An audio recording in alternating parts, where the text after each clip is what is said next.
Everybody, it's Tuesday night. It's 9:05 or so. Welcome to the What's on Joe Mind team stream. I'm your host, Mike Irizarry. How's everybody doing? We're live. Yeah, just barely. Right. Hello. He's out. What a bad. But thanks to everybody who stayed with us through the Welcome Back Cotter Superthon. We're finally able to start the program. Good that we're doing that sort of thing outside of baseball season, because then it's Atlanta Braves baseball. But that's life on the old Superstation. Joining me here in the top row, he hasn't done anything for 2 months. It's Rack Time Rob. No, just worked. Yeah. You teach at high school, they govern themselves. Oh yeah, absolutely. Yeah. Mm-hmm. It's Rack Time Rob's birthday today, everybody. Ooh, No happy lie. birthday. It is, Yeah. and he is on a live stream because Tuesday birthdays are not they're not birthdays for doing big things. It's not what they're for. Now, people at work were asking me, "Hey, any big plans for your birthday?" And I was just like, "I'm doing them." It's Tuesday night. What are you gonna do? He's going to be a nerd on the internet. Yeah. Right. But And in the bottom row, we're putting in happy birthdays. we got them on loan from Articulated Points. Maybe they've been kind enough. Maybe they'll let us do that again. Phil Donnelly on the program. Hey, been a while. Welcome back to the program, Phil. Thank you. Thank you very much.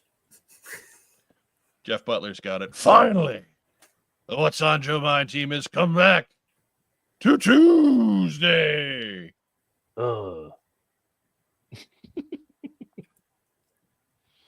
Zaymot CGC asks, who owns the welcome back, the Gabe Cotter figure in the preview thumbnail? I don't know. Somebody on the internet. Yeah. We got an inadvertent super chat because in all the time we were off, never turned the super chat off. But Red Foreman says, it's happy to have you all back. Have to catch the replay tomorrow morning. Have a good night. Appreciate you.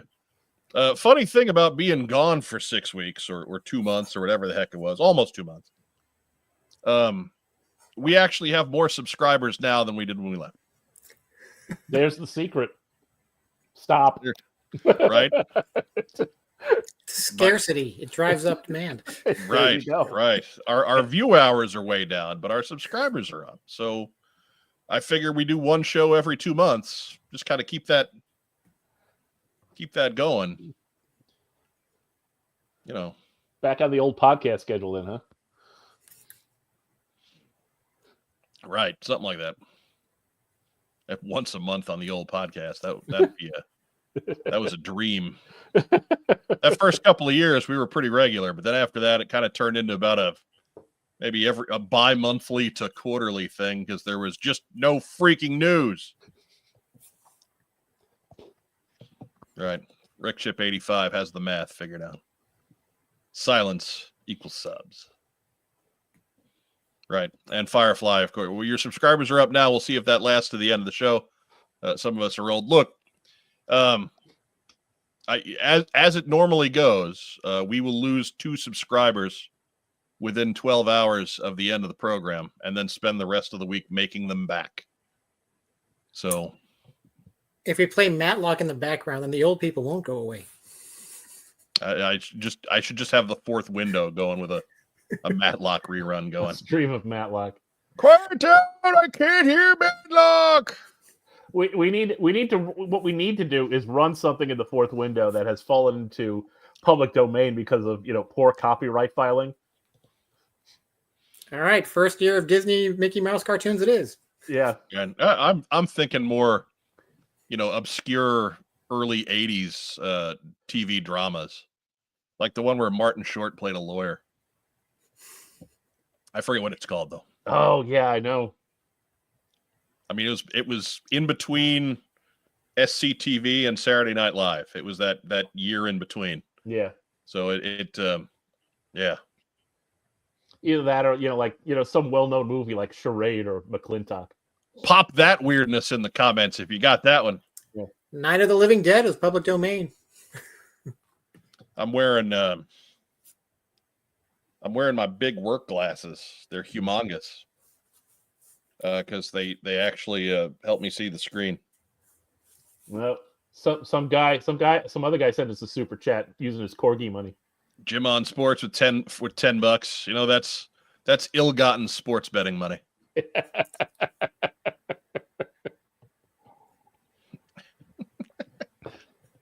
Doug Dello says, you've been gone so long, Texas is freezing over. Good. Yeah, kind of needed it. Things are running a little warm down there. Yeah. Brian Fabian is there. It was called The Associates. Brian Fabian, tonight's unofficial winner of the What's on Joe Mind No prize. Filthy, dirty money. That's right. Money is disgusting, by the way. Yeah. I used to work at a bank. We used to get our cash shipments in, and we'd have to count it down and then run it through the cash counter on top of that. And like our hands would be gray, and then that cash counter would be spitting dust by the end of it. Money's disgusting. But did those trace amounts of cocaine add up? Yeah, it really kills the buzz when all that cocaine is just pounded on by good old fashioned filth. Josiah Alcorn with $5. Thank you so much for the super chat. Appreciate that, fellas, ladies and germs.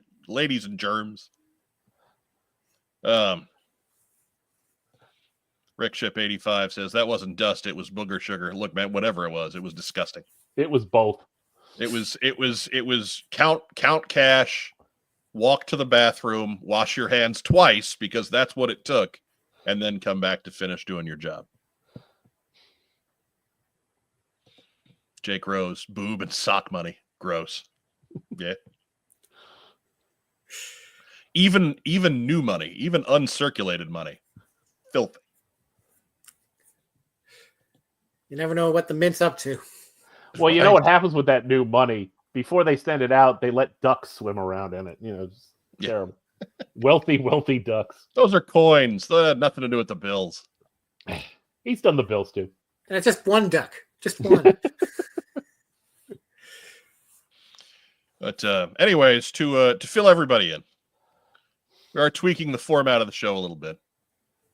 It was decided in the time that we were gone. Community calendar is getting difficult because, one, people aren't sending us shows. We have like 3 people that send us shows, and the rest of it is all research that I don't really have time to do because there's no one place to go to get toy and comic show information, right? And if our network isn't going to work for us, then it requires more time than we're willing to put into it. Second, by talking about the same shows every week, not only do we run out of things to say, but we really bog down the show itself. So we figure in an effort to keep more time free for news and guests and blather, like you're listening to right now, only the finest of blathers. The blatheriest. We're community calendar won't be part of the weekly show. Maybe we'll figure out a way to get that going like a once a month thing on its own, pre-recorded community calendar type deal. But for right now, we have to figure out a way to make that work so it's a little less time intensive and a little less labor intensive if it's going to continue to do any good. Jake Rose notes, so we just make random KY jokes then? Yes, that is correct. You always could. The power was within you this entire time. Was always there. And just think, that just means more of us. It means that, we're going to be a lot more likely to get out of here in 2 hours is what I'm thinking. Ooh, or less. It's like, that statement, I think, just cost us 10 subscribers. Probably.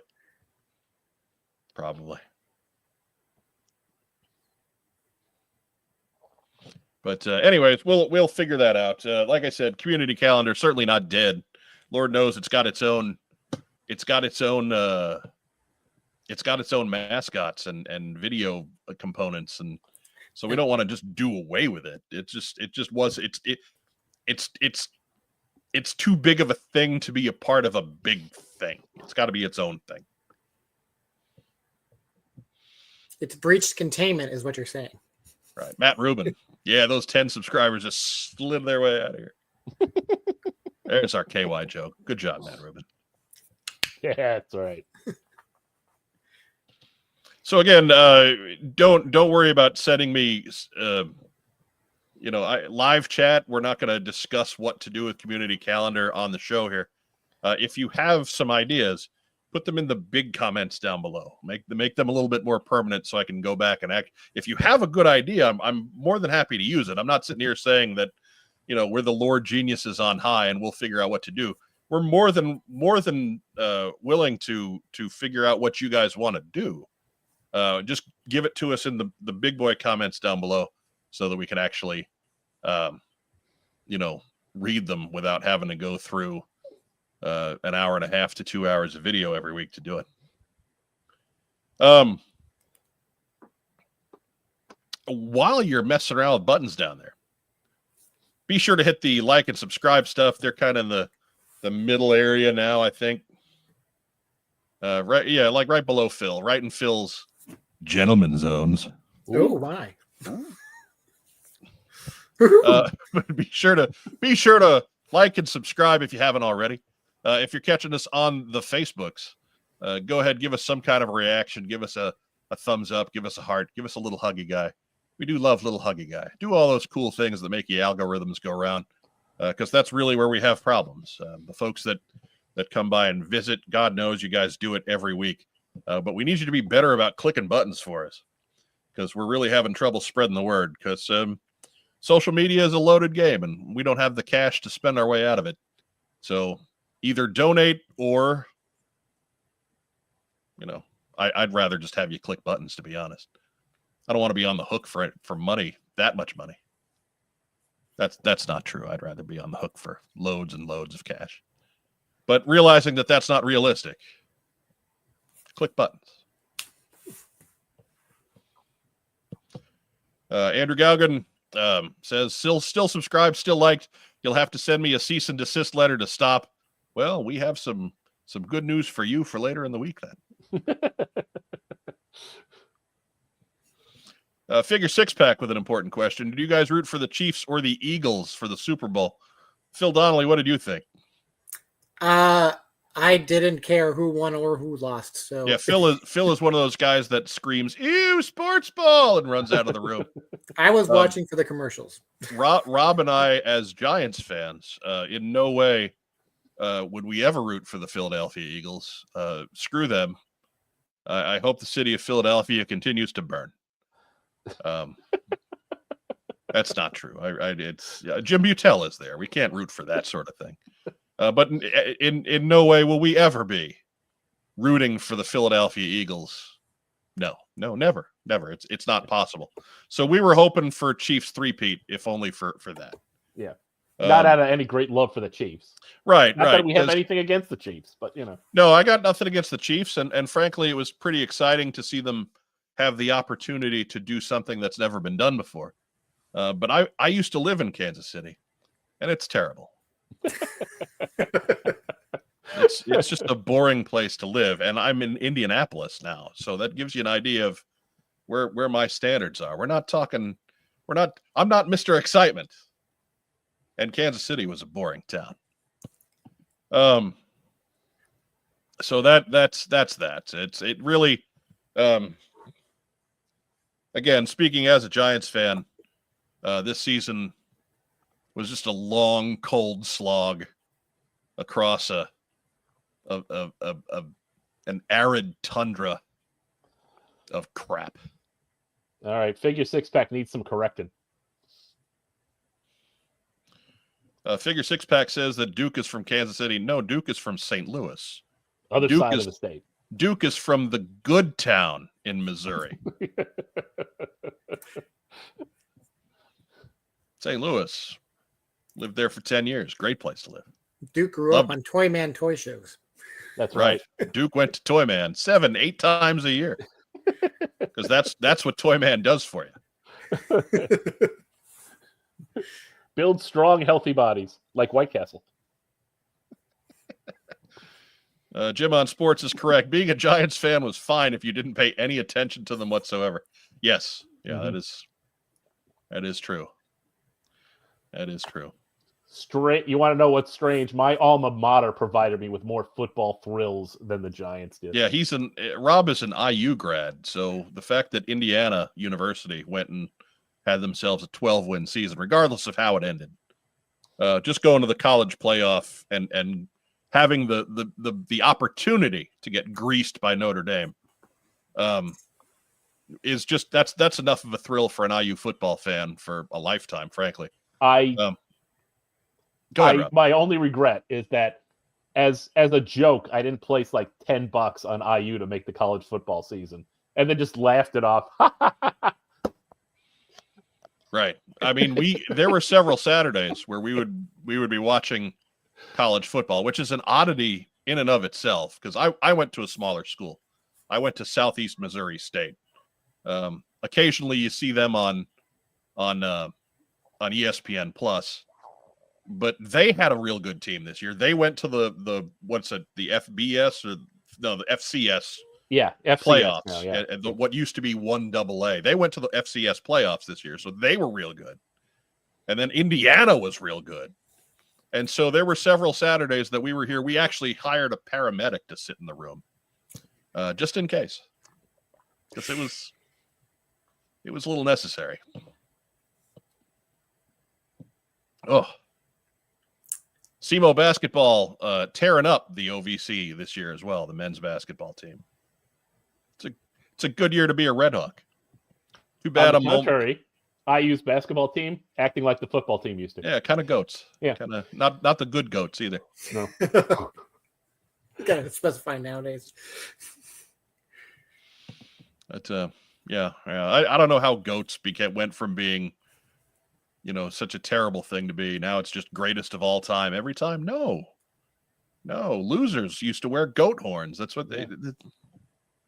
We had it was already a great sports euphemism there. Anyways, we've blown almost 20 minutes talking about nothing. Yay! Hey, we're back, baby! What do you say we get to the news? Woohoo! Yeah. What do you say we get to the news? Sure, why not? Okay, well, I'm waiting for the group.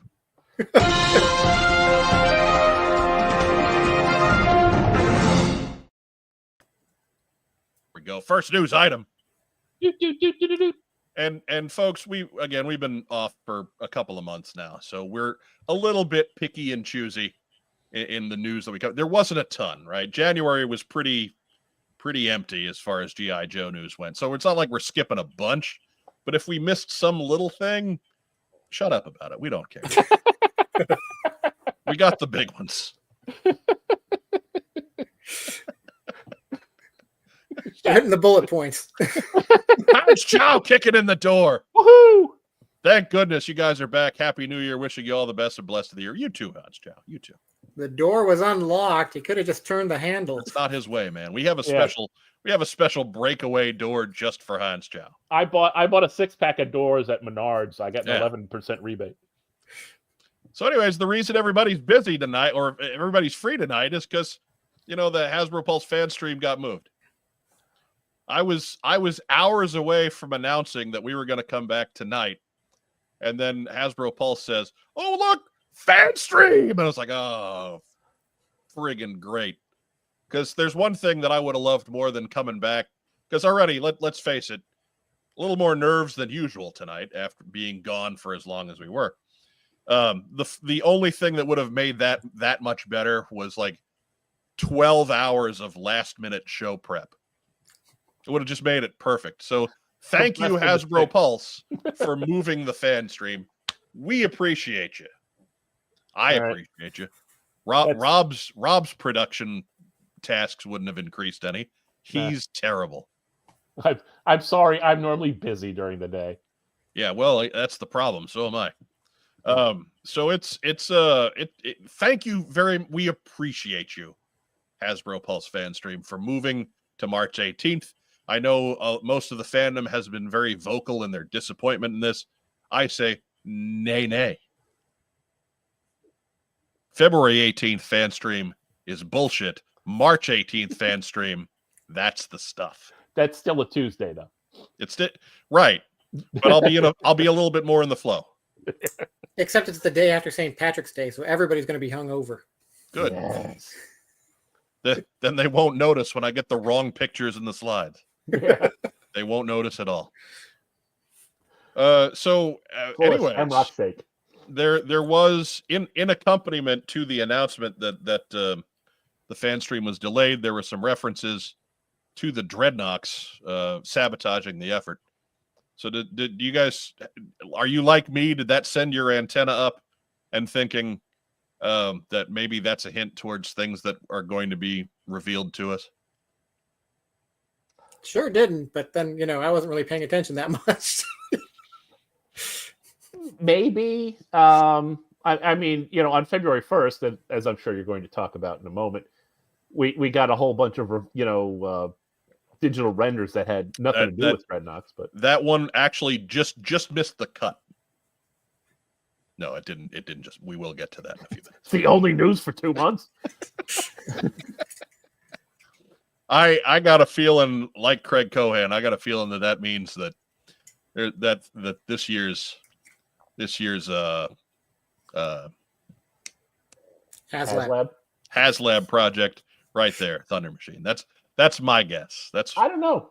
I'm not putting any money on it naturally, because unlike Jim on sports, gutless coward as far as sports betting is concerned. But if I were a betting man, Thunder Machine. Joke's on you. It's the air skiff. I think the Thunder Machine's coming to retail or online retailer. I don't know, man. That's good. That's a much bigger and more complicated deal than the size of it is one thing. It's larger than, say, the Vamp. But it is also, if you remember back to the old model, there's all kinds of parts and pieces, and like that was a dense build in 1986. They're not gonna make that simpler for the HasLab. So I have a feeling that is our HasLab activity for try and get an official Pontiac license. I remain skeptical. Put me down as officially. Fire says they all but confirmed Thunder Machine will not be a HasLab. I don't know. Sometimes they say stuff just to make us not think stuff's coming. It could be the Vamp in Dreadnought colors. the ground assault Vamp. Yeah, ground assault Vamp with glow in the dark parts. I'm okay with that. Or color changing or whatever the hell. Whatever. I don't care. Either way, it discolors after a year. I'm excited, but I'm also not sure if I'm buying it, whatever it is, because Lord knows I haven't even opened any of the previous ones yet. I'm out of space. There's nowhere to put anything. Yeah, so I'm in the same boat. There's nowhere to put anything. But we'll see. We'll see on March 18th. With Lenny and Tony and who knows who else from the marketing this time. Maybe Emily, maybe that other guy. Who knows? I don't know.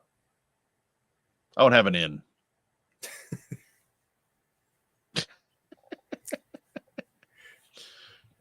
Craig Cohan says the Dragonfly is nothing short of awesome. That's correct. If you go back into our social media accounts, you'll see that our panel of experts did name that as the G.I. Joe product of the year.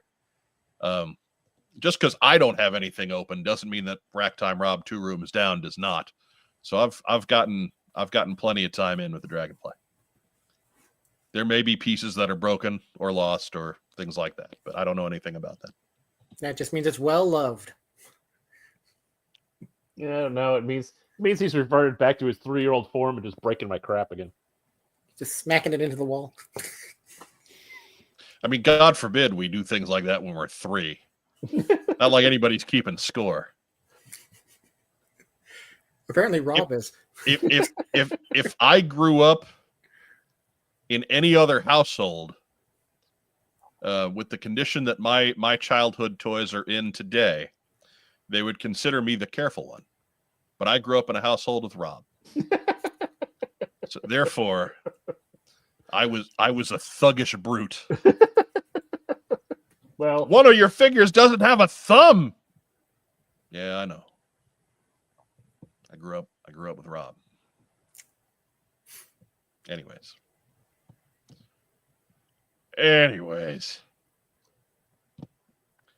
Anybody got anything else to say about this? nope. See you on March the 18th.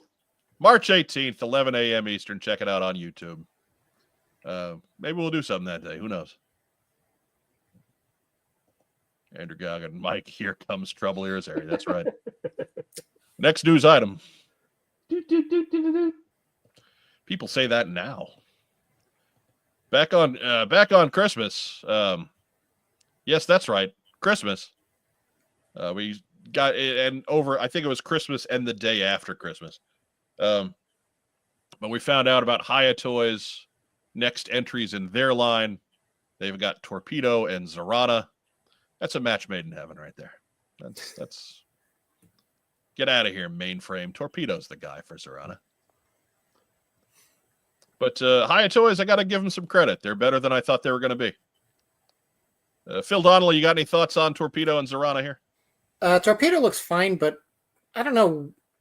Zorana looks kind of weirdly wearing her off a little more than normal, but it's the shape of her is a little not quite right. Yeah, I think the shoulder pads really kind of throw off her proportions a little bit, but all in all, it's a pretty good figure. I'm not too concerned. I don't need every woman figure that comes out to be some hyper sultry. You know, at some point, it's just an action figure, right? Yeah, well, I think it's also her head may be a little too small for the torso.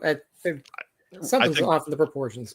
I think that's Hiya Toys. These Hiya figures in general, their heads are a little bit small. But did I touch your head? Crash you. But we got a welcome back, guys, for Michael Draconis. Good to see you, Michael Draconis. But they're pretty cool. Like I said, I'm not collecting the Hiya Toys guys en masse. I have the Beachhead one, and that's all to this point. That's probably all I'm gonna get unless they push out another just super hype favorite character. But even then, they've gotten some of them out there, and I still haven't bought them. So who knows? Lord knows I'm still picking up enough of the vintage ones that I don't need to be adding another version of the same basic, more or less character design. Yeah, it kind of feels like if I were to go all in on this, I'd have to dump Classified. Yeah. Yep. Matt Rubin notes that I am collecting Transformers blockies en masse. Yeah, kind of, but they're cheap, man. Local comic shop has them $7.99 a head. just push them all right into the little basket. Just I got one back with a whole box. I got one that my first hit was free. I'm resisting the urge to go deeper. Come on, Phil. Join us. It's an Optimus Prime. It's good enough. That's all I need. They're fun, Phil. Mine's bigger. They're all Mike has all the Optimuses except for Optimus. Yeah, I noticed that. You got the Shattered Glass one. for all of the but you know, that was a Wave 1 figure, right? And it's maybe Wave 1 is maybe the one I've bought the least in. Or no, the problem with Wave I've pulled more duplicates in Wave 1 than anything else. So Rob's got some from Wave 1.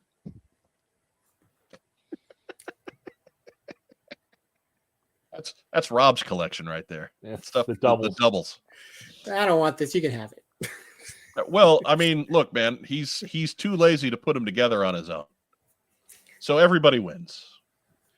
He gets junk. I put it together for him. He's happy. That's the fun of the blockies. I got a jazz. Hans Chow says, wait, the blockies are blind bags? They are, but Hans Chow, if you buy the full case, you get one of each figure in the case. So it's there for if you want to just go ahead and shell out and be a completist. Just buy cases off the Blockies website. There's something like $7 a piece off the Blockies website, and they're right there for you. You get everything with no doubles. Just the small ones are blind box. The larger scale, you can actually see what you're getting. The shining ones, the next step up, the $9.99 a head, guys. Those are also blind box because I bought a couple of them, and we'll talk about that a little bit later too. Matt Rubin says, except for the Chase figures, but whatever. You still, even if you don't get the Chase figure, you get the regular version of the Chase character. So whatever. If you want to chase down Chase figures, hit up the eBay. It'll get a little expensive on you, but that's what you sign up for with Chase figures. You got Grimlock with a hat. I got Chase Grimlock. He's got a big gold hat. He's got a new hat.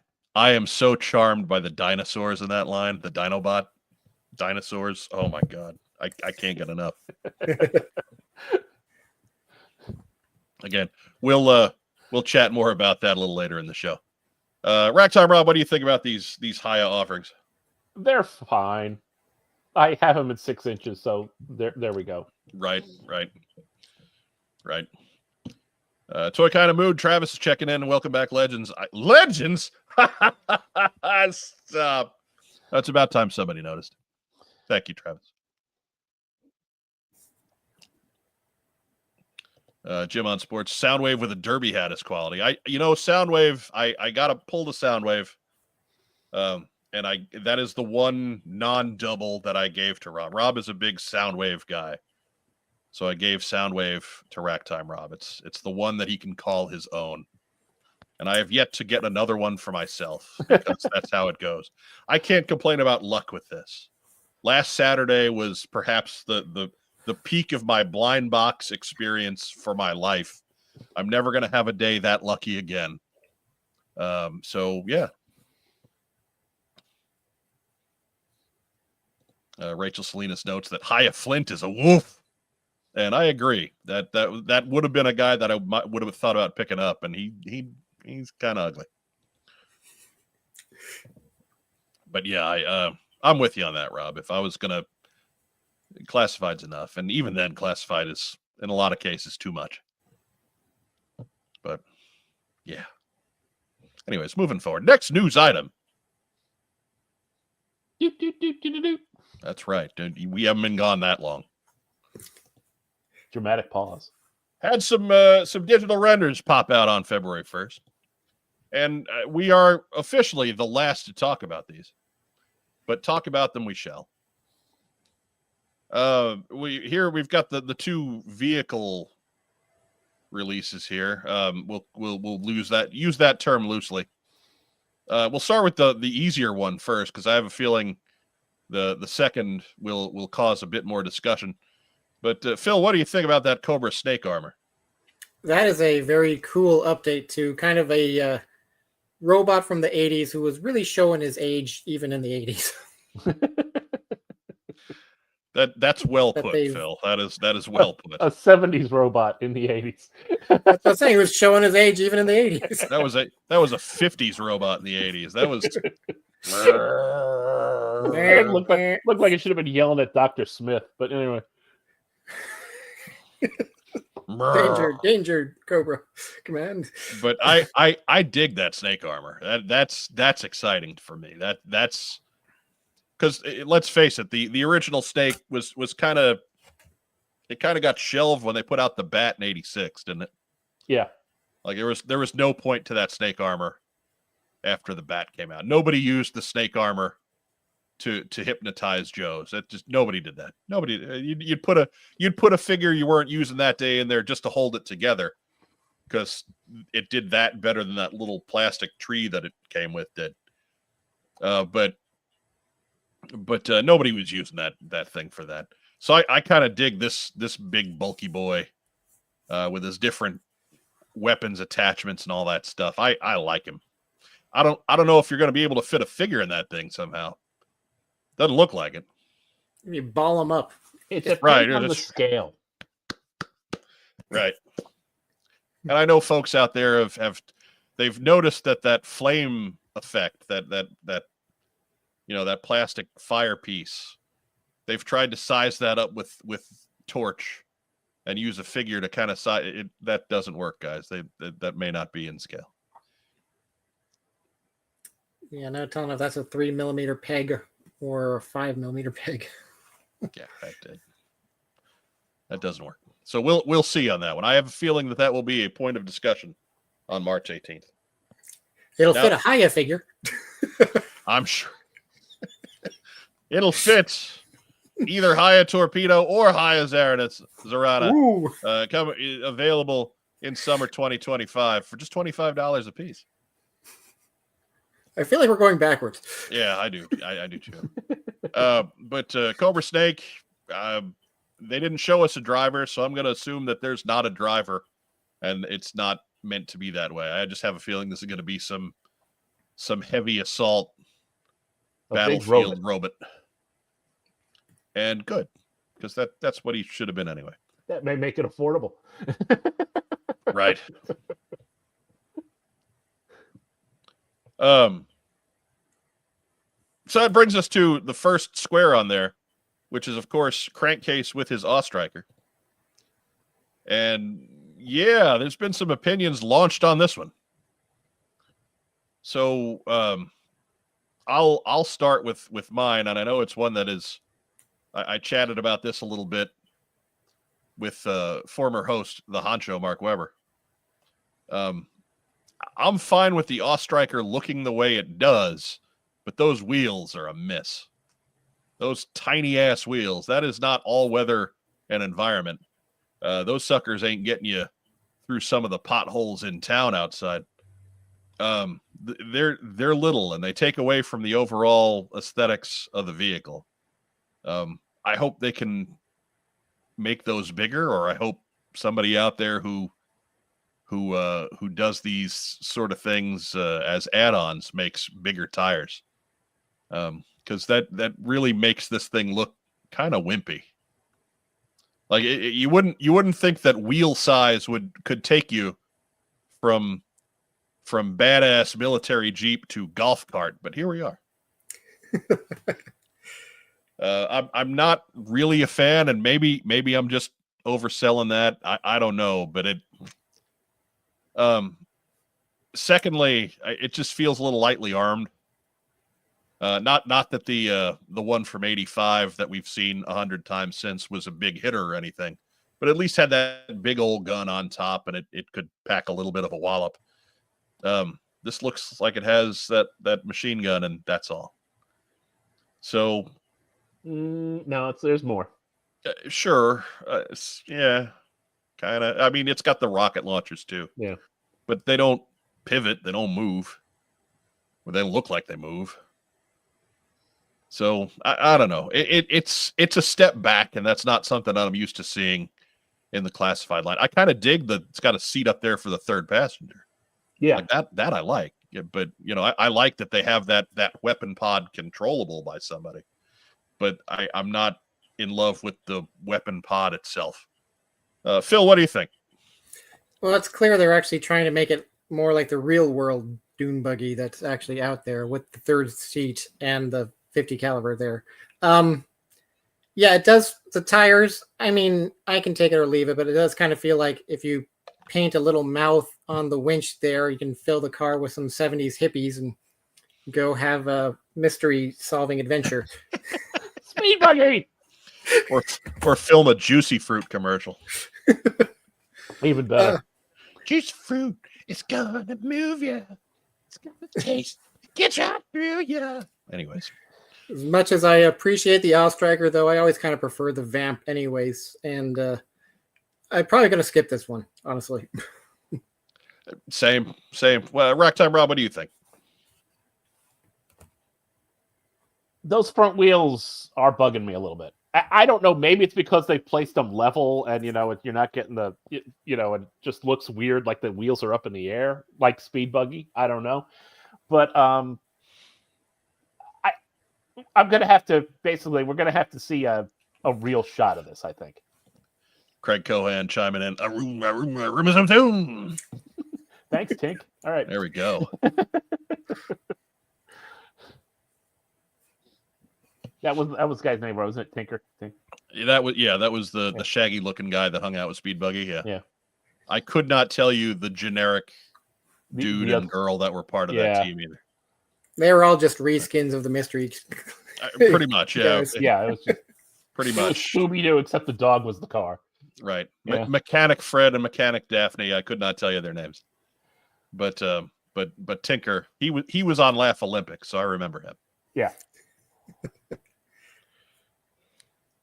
You can never separate the Shaggy and the Scooby, except with Jabberjaw, because that dude, he disappeared. We get a lot of Jabberjaw. We don't get the Shaggy dude with Jabberjaw ever. No, well, let's face it. Every other human on that show was just the worst.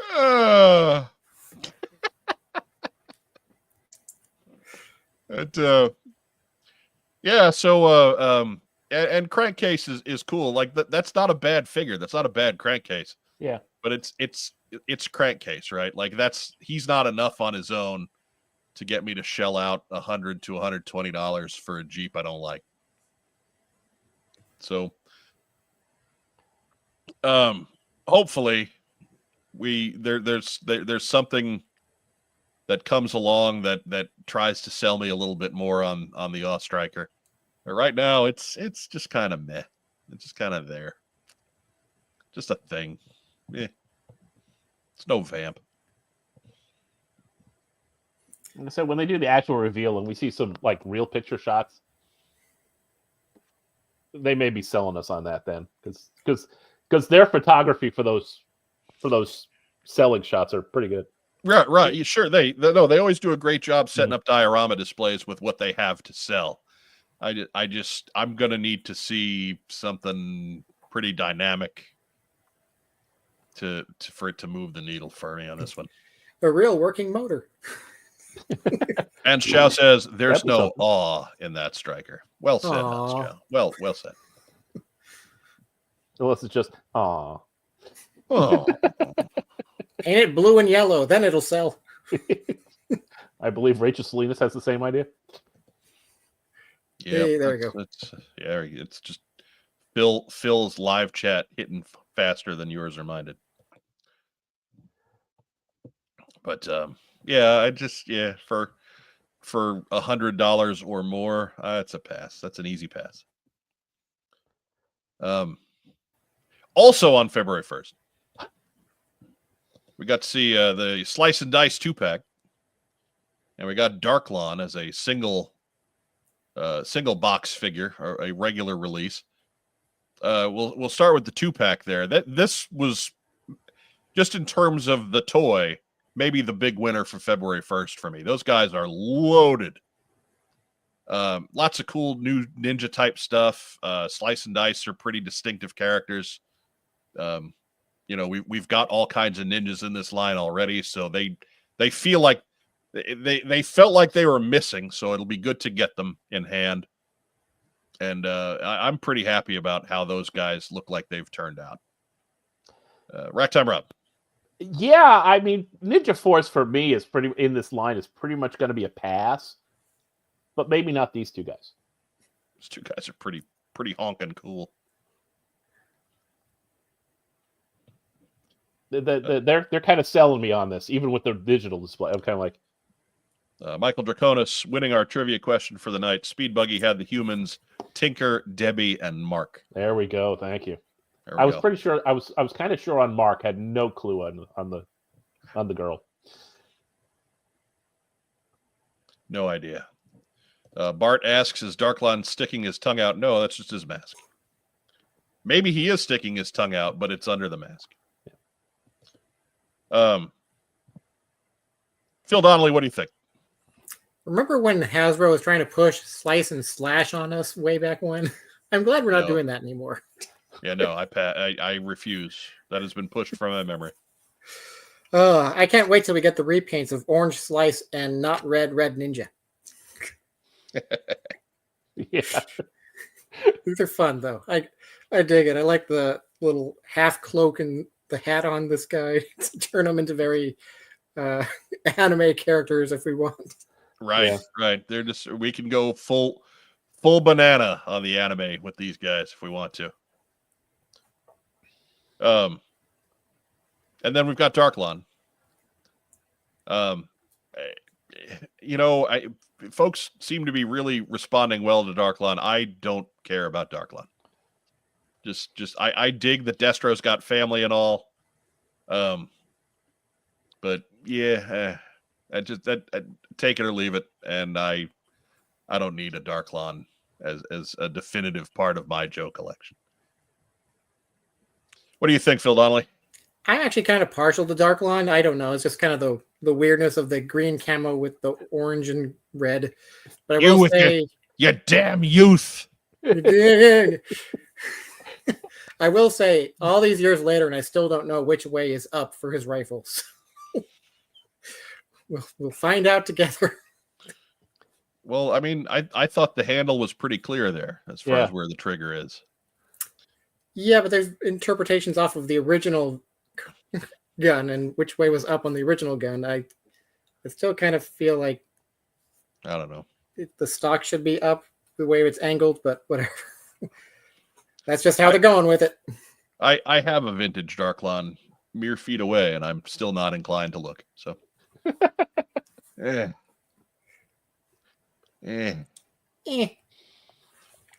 Augustin turning a phrase. Mike will evade Darklon. We see what you did there.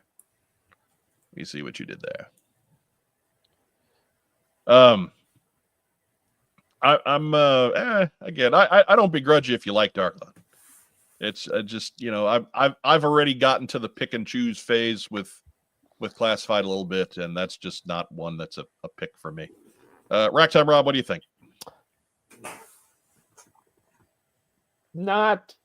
Haven't settled on Darklon yet. Again, not that I really think that there's anything wrong with the figure, but again, like you, character that just really didn't hit with me. Right. Yeah, for what this looks better than his original version. But yeah, for what Darklon is, this is a wonderful representation. I don't mean to take away from the work that was done on Darklon, but I just don't care about Darklon. Is it me, or do his boots look kind of Strato Viper-y? Maybe. Do Strato Vipers have big rows of big bandoliers of grenades on their legs? They've got that little divot bit in the top. It's possible, man. Lord knows there's going to be all kinds of reused parts going forward. So what was it? Isn't it the Tomax and Zaymot base that got used for Leatherneck of all guys? I mean, I think that was Lowlight, wasn't it? I don't know, but I'd have to look at it a little bit closer. For his legs, at least. Right. But I just mean like the body. Oh, sure. We got a Jabberjaw update from Michael Dragone. Yeah, Jabberjaw had Biffy, Shelly, Bubbles, and Clamhead. Clamhead was the shaggy guy. Yeah. Little sailor hat. But they were a little bit more. They were more distinctive than the Speed Buggy crew. I'll give them that. And the dude's name was Clamhead. They had more of an I could be an Archie comic vibe about them. Right. They were far more entertaining and tolerable than the Speed Buggy crew. They were a band, man. The Neptunes, weren't they? Yeah, I think so. Yeah. Still got it. 70s Hanna-Barbera. Oh, it was terrible. It was terrible. And beautiful at the same time. Yeah. Wait till we get into Super Friends and Addams Family. The stupid part of it is that I've got a love for those shows, and I didn't even watch them when they were on. I was too young. I don't remember them. from Saturday morning. But with the when exception they of hit, Super Friends, of course. right, but Super Friends ran well into the 80s, Yeah. right? Like, and got rerun ad nauseum until it came off the air in like what, 86? I mean, 86, I'm 11 years old. Of course I'm watching that. I remember that like the back of my head. But Jabberjaw was on for one season, I think, before I was born. And but then all that stuff rolled through on Boomerang in the 90s. Oh, and the USA Cartoon Express in the 80s. Oh man, so many nights at college just to try and grab a break to clear your head and just turn on Boomerang and watch some shitty old Hanna-Barbera cartoon. Funky Phantom, for Christ's sake. Oh, good times. Dynamite.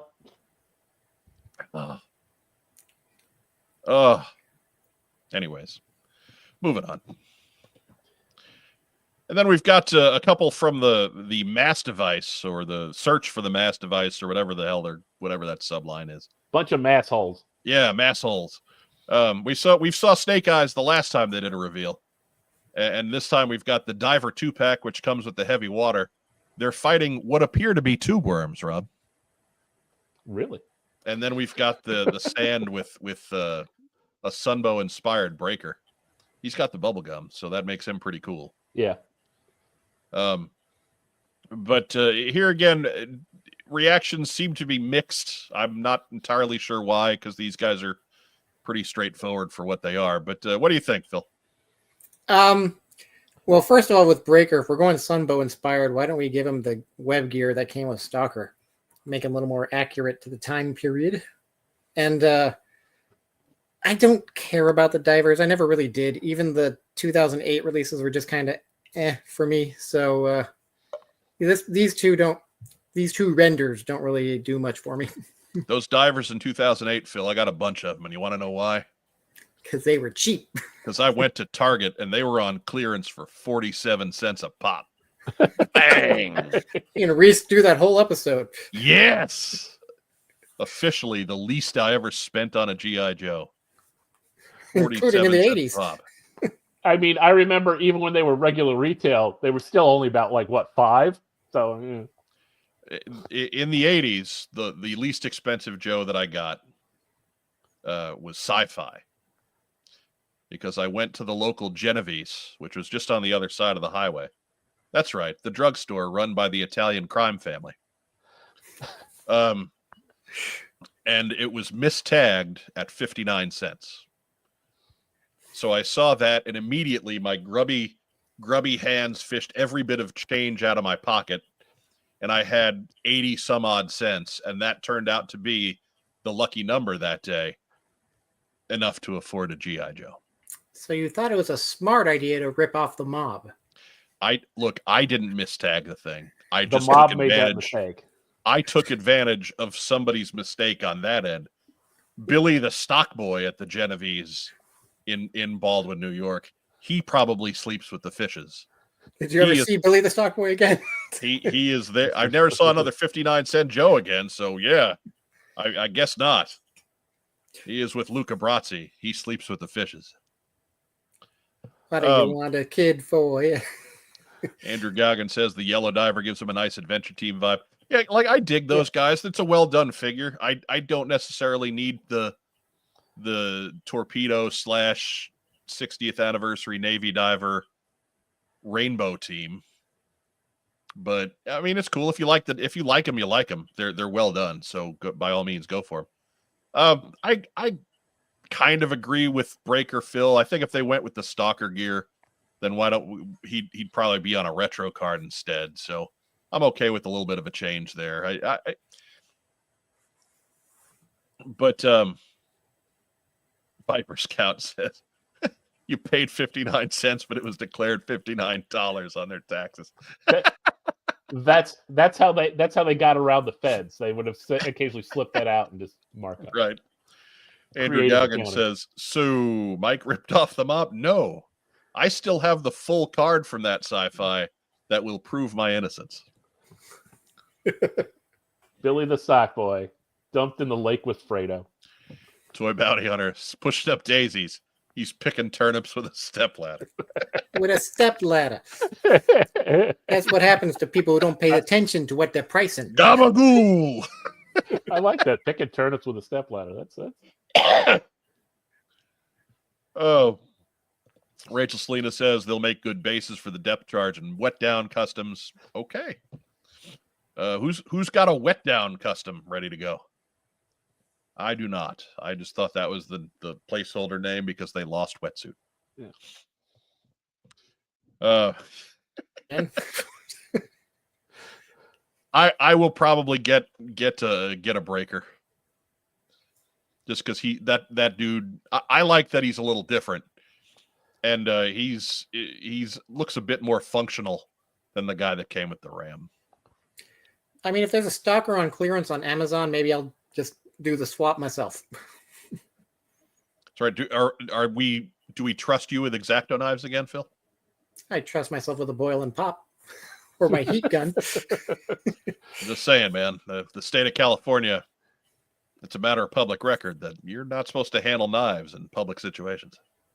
Look, the scars on my finger, we don't talk about where they came from. I like how you can pretend that the one Joe is a qualified diver, like Alpine. Like Alpine, a qualified diver. It's definitely gung-ho. Michael Draconis asks, do you think that Hasbro will release classified versions of the other G.I. Joe series, i.e. Extreme, Sigma 6, Screaming Eagles, Renegades, etc., etc.? Honestly, I don't think we're going to see a whole lot from those other lines. We might see like an Iron Claw or something somewhere along the line. There's going to be a nod here and a nod there, but those lines were not popular at the time. They haven't had a bunch of folks clamoring for them since. So I would be surprised if we got anything just full on with any of those G.I. Joe sublines there. Andrew Gaugen wants you to know, Phil, that Stalker is constantly on markdown on Amazon. Yeah, but he's got to be low enough for me to want to buy him in addition to Breaker.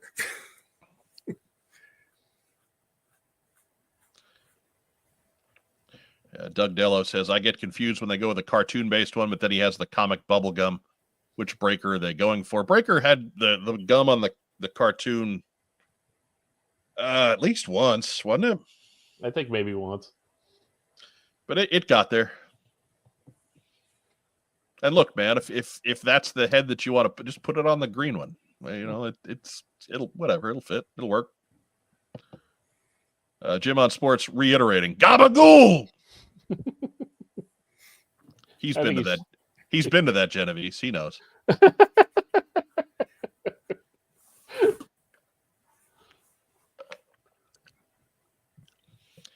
It was in the same strip mall as the Waldbaum's grocery store. Yep. And the I'm in a Hurry pizza place. And that Foot Locker that only sold cement shoes. Bullshit on the Foot Locker. No. That was at the mall, man. You want cement shoes, you go in the stock room at the Genovese.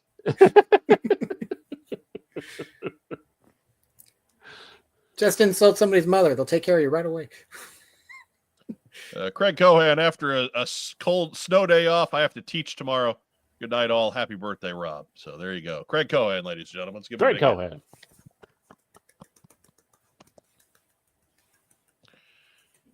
Also on February 1st, got to see the retro releases that are, I guess, the next wave. But there's the Televiper and Flint. And then on the next slide, we've got CoverGirl. Phil Donnelly. I'll just keep the rotation as it was. I was going to mix it up, but then I realized I don't want to think that hard. Out of the three of them, who's your winner and why?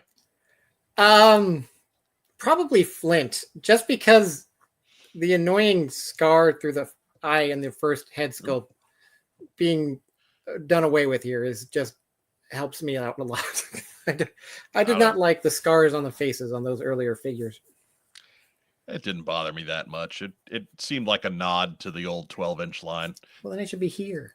Yeah, I know. But Duke had his here, so. I know. Anyways, Racktime Rob, same question. Televiper, Flint, or CoverGirl, who's the winner for you and why? For me, Flint. Okay. Not that I had a lot of complaints about the other Flint, but this one that's just Flint there. That just looks Flint. That is that's like Bill Ratner jumped off the card Yeah. and punched you right in the face. Like when they did, I mean, the original Duke for Classified, I liked that figure a lot. But then they did the retro Duke. I was like, I like that one more. It's kind of the same thing here. I will say I made fun of this wave when it was announced, but now seeing them, I'm warm to them considerably. And granted, digital renders, I know, but that first release, the Televiper that came with the Trouble Bubble, I had issues with, mostly because those arms look so dumb. Yeah, and Flint I didn't have a problem with, but this is an improvement. But the winner for me is CoverGirl, just because there's so much different stuff going on there. I dig it.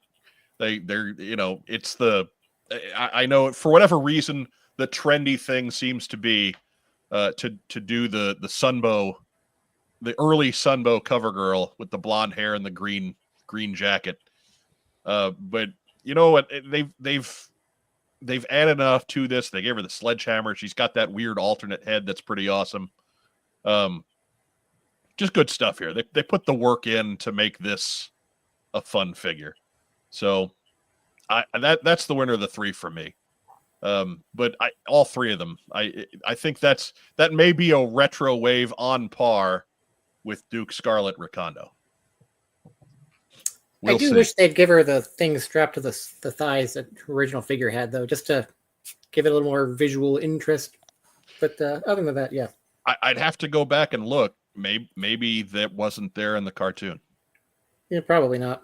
So that's the only thing I can throw up there, Phil. I'd have to look at a cell image from the show.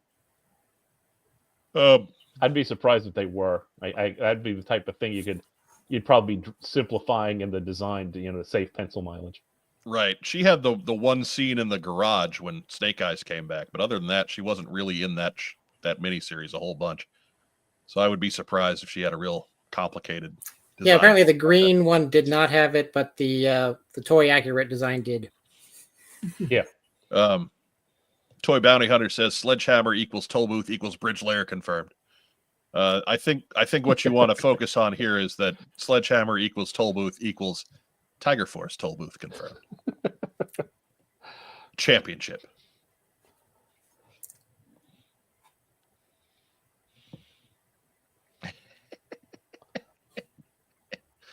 Diana Davis says her hat should say champ for Chaplin's assistant motor pool. I like that. Yeah.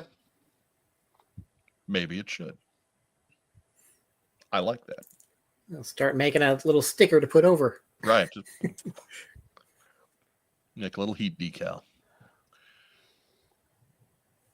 So anyways, be ready. We're probably going to be talking about these guys again in about 4 weeks' time. Because that's how February works. 4 even weeks. Bada bing. I was not aware of that. Right. So Tuesday, February 8th. That means we'll be doing a live stream Tuesday, March 18th. Mike will be stressed out from all the extra prep work, but it'll be fine. We'll all be good. Hans Chow has a question. How are Classified and Legends both $25? Classifieds have so many more accessories. Are the rights to produce Marvel figures so expensive that they can't add more stuff? Probably. In a sense, yeah, that's it. With Marvel Legends and with Star Wars, the respective owners of those properties get a cut of that figure. So in order to make the price point on Joe justifiable at $25 for a line where they do not have to share the revenue, there's more stuff in it. So yeah, it is basically that simple. I'm sorry, Phil, go ahead. And the respective owner for both of those is Disney. That's right. They used to be a little bit higher because they had the Build-A-Figures, but we haven't seen those in the Marvel waves for a while now. So every time you buy a Marvel Universe figure, Hans, you're supporting and subsidizing Phil's Disney addiction. You're all enablers. You should all be ashamed. That's correct. That's correct. I just bought the Mego stuff. So That's Next still news the item. Disney premium. Hey, February 11th, we got this reveal too, which I'm sure Phil Donnelly is the most excited about, perhaps the most excited of anyone about. But 3Zero's Fig Zero line, that's the 1/6 12-inch line of real high-end stuff, really revealed their upcoming Baroness offering. Baroness is available from the 3Zero website for $159.90 American. It is expected to ship in summer of this year. You can see there in the picture, it comes with a rifle, submachine gun, pistol with holster, knife with sheath, 3 sets of interchangeable hands, and it's got removable pads and armor. Phil Donnelly, as our resident 1/6 scale Baroness correspondent, what do you think? I was actually a little disappointed in this one. What? Yeah, What?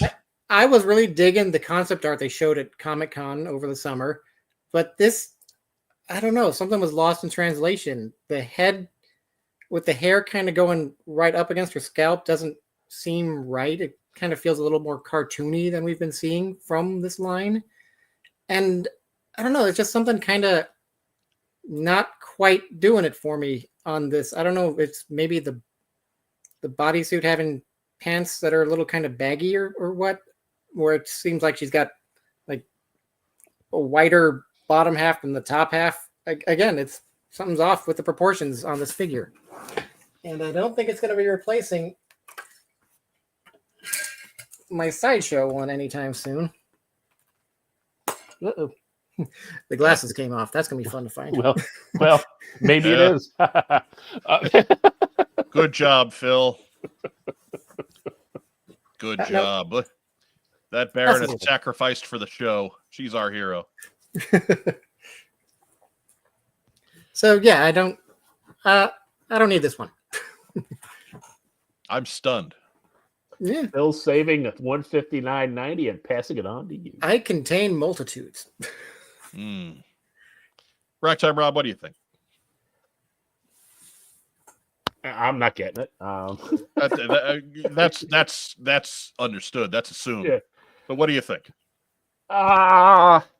It's hard to tell from this little thing, but and maybe because this is the first time I've seen this, and maybe perhaps Phil's comments have colored the judgment, but it does look a little off. I don't think these promo shots did it any favors. Yeah. But yeah, I mean, I can't say I studied it too much because I'm not in at $160 either. Yeah. I got bills to pay and a crummy job pay wise, so I don't need to be spending $160 on one figure. I need to find the garage sale where $160 gets me many figures. That's what I need. But anyways, yeah, I mean, it's clearly it's a pass from me, but I don't know. It doesn't bother me.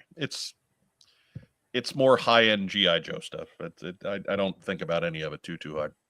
If you don't have the Sideshow one, go for this one, obviously. But I have my preference.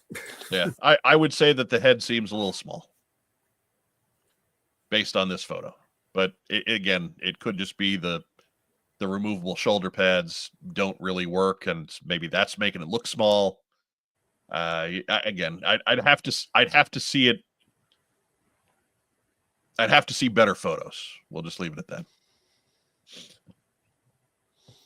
Buyer beware. Head over to the 3Zero website. You can check it out for yourself. I believe it's just 3Zero. I may still have it up. Hang on. But you can also pre-order from Big Bad at Toy Store Entertainment Earth. Right, and they'll have all the same shots. So just check it out on your favorite toy retailer. And be sure to enter your What's on Joe Mind sale code, where we will get $0 from that.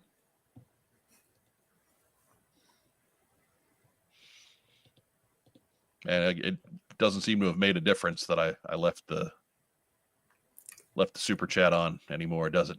No. People forgot. Yeah.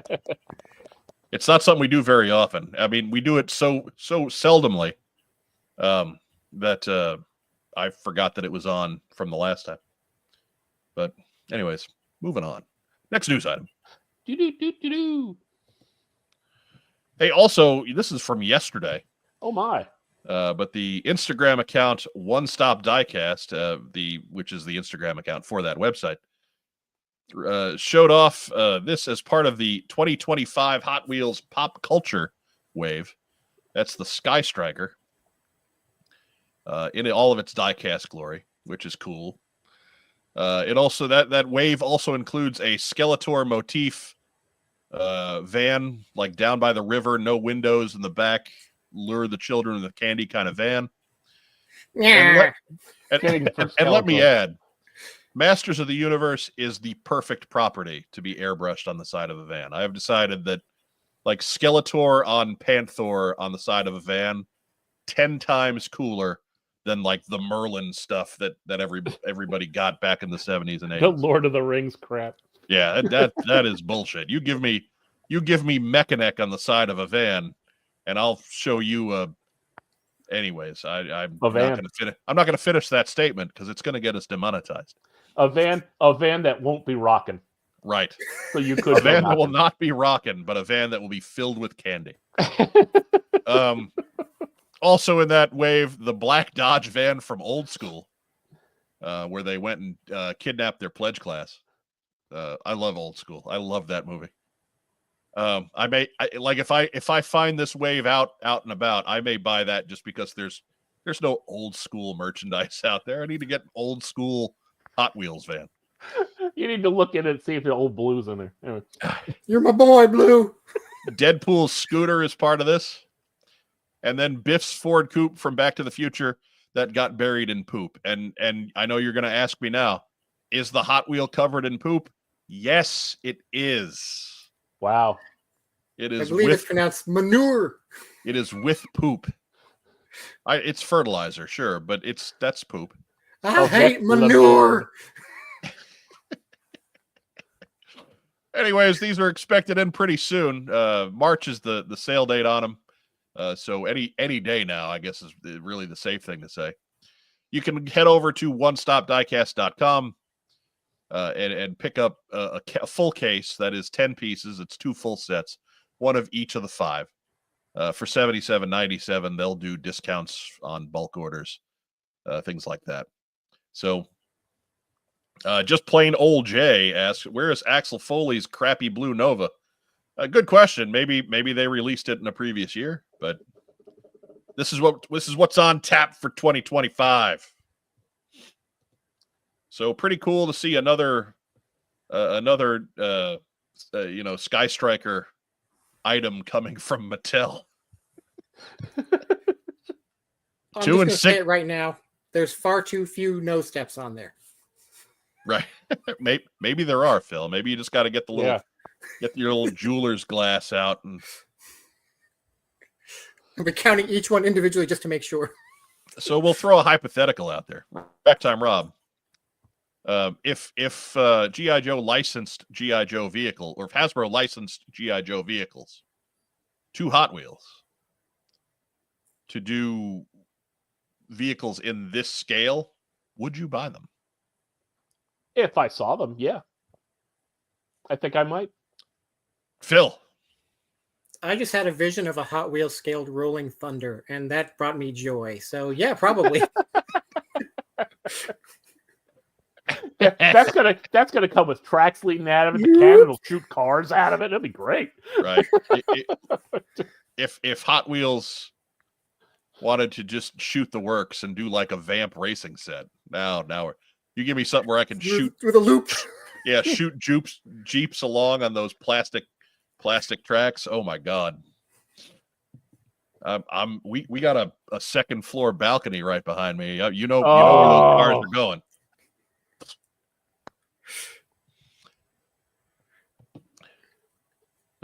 Two-time first team All-Pro quarterback Steve Young asks $78. It's $78 for the 10 vehicles. It's for 10 items. That's you for you get 2 of each vehicle.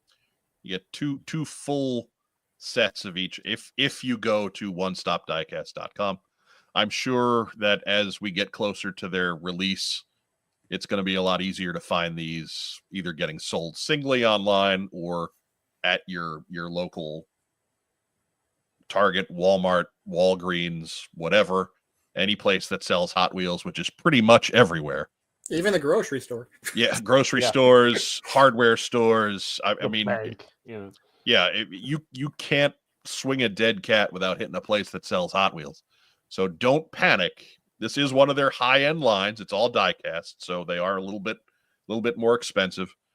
They are paying some licensing fees here, but that seems about right.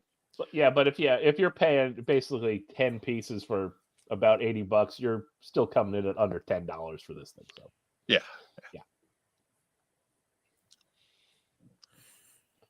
Jeff Butler says a Hot Wheels USS flag is the only way most of us can get a flag, so let's do it. I would argue, Jeff Butler, that's really the only way anyone can get a flag. Yeah. Let's see.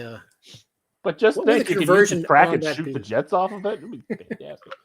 Oh my God, the USS flag launch a jet playset. Oh my, with the little plastic ramps, just shooting. Oh my God. Let's see, 7 feet for the flag, right? So that's 84 inches. That's 1/18th scale for G.I. Joe, whatever. We're pushing that. Divide by 64. That'd be 23.6 inches long on the Hot Wheels scale. All right, that's doable.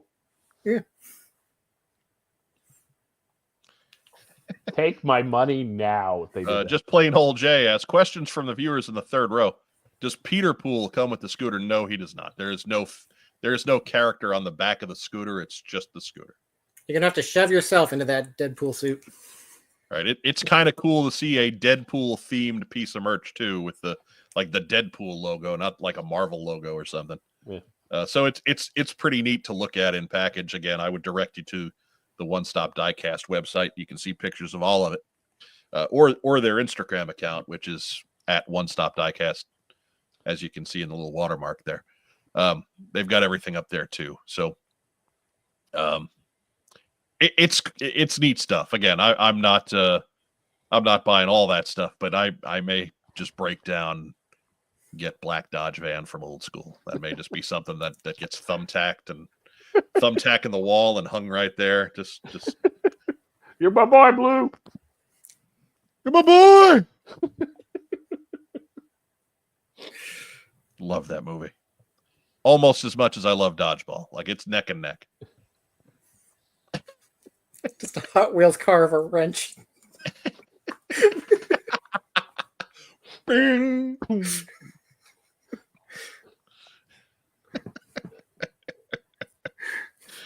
Oh, God. Next news item.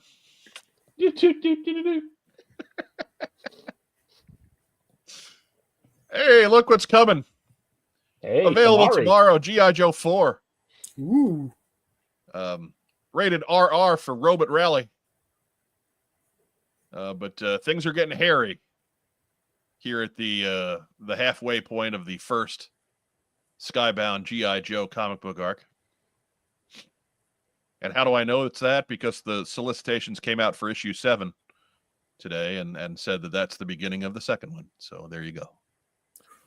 Also the first appearance of Beachhead. So there you go. That does follow the way their stories have been going for Transformers and Void Rivals. Right. Well, again, six issues is one trade paperback. So there you have it. But Racktime Rob, we've haven't talked comic books in a while. Your thoughts on G.I. Joe's 1 through 3 overall? Where are we at? How do you think we're doing? I miss rock and roll already. What was your hot take? Oh, my reckless hot take. Reckless hot take. Reckless Did someone hot say take. Reckless hot take?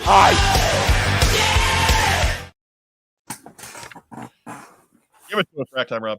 They scoop up rock and roll's carcass and turn him into overkill. There we go. There's Racktime Rob's reckless hot take. on the G.I. Joe comic. That is based off of nothing whatsoever. So Absolutely nothing at all. complete and total garbage. Just plain old Jay says, looks like a Dreadnought driving. I believe it's Ripper. Ripper's got the. They gave him the most story to this point, so that makes sense. I'm sure Ripper still feels for his life, dealing with the Cobra Commander. Yeah. Ripper came out of that experience a little bit shaken, so it would not surprise me if he was pretty undying in his fealty to the Cobra Commander. Ripper's going to do anything that crazy man says. Yeah, or die trying. Zartan who? I don't think so. No. Phil, what do you think so far? I have no opinion because I haven't read them. Damn it, Phil. Still, we gave you 2 months. I mean, I'd buy them. I'm supporting, but just not gotten myself to sit down and do it all. I suppose. Do the thing. I suppose Mickey Mouse needed some one-on-one time. Well, he's in the public domain now. He's a little scared. Everybody's using him. But I like Joe so far. I think it's been paced pretty well. We've gotten a good look at both teams. I'm enjoying the book. And if you like this, you should see what Josh Williams is doing with Superman. But anyway, good stuff. It feels very. There's an interesting new twist on what he's been doing with Superman, but yet it still feels like a nice classic Superman.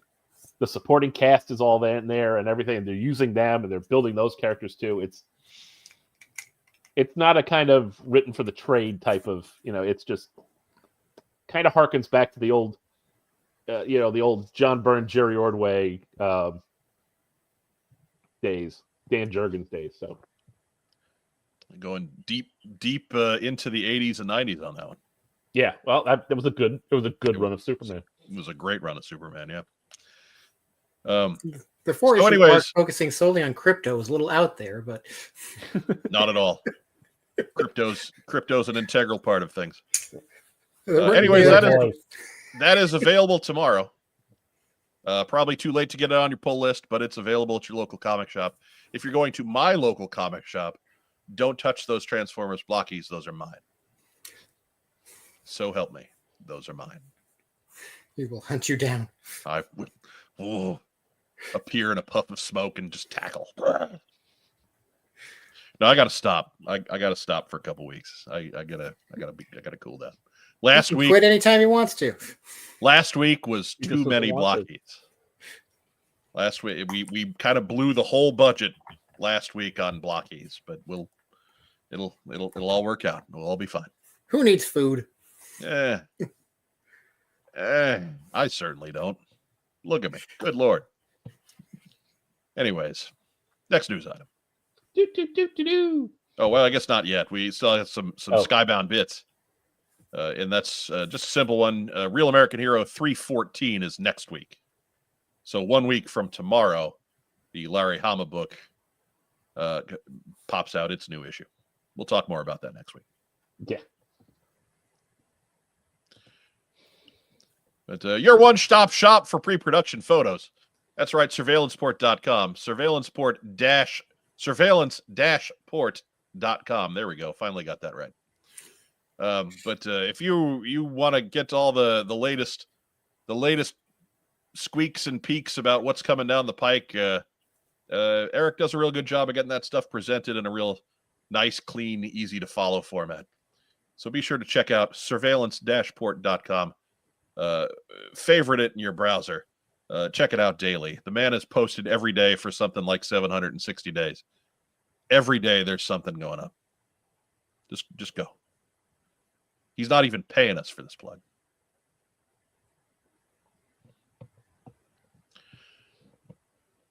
Here's a good question. Just plain old Jay asks, who is a G.I. Joe character that needs to have their own comic? Rack time, Rob.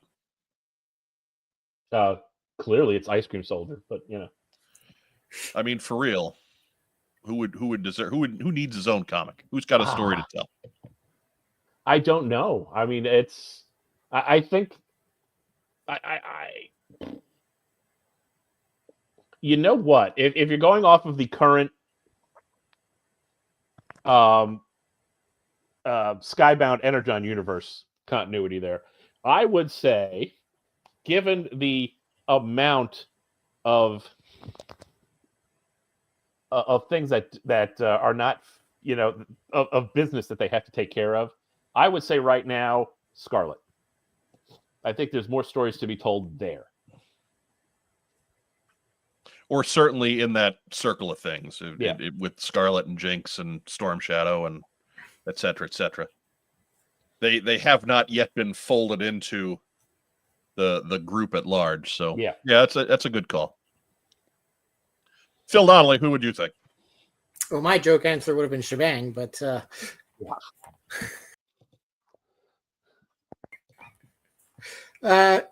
old school 90s Marvel fan in me would love to see a comic series with just Zorana, with sort of trying to find her way in the Cobra organization without Zartan, or even just, in life in general.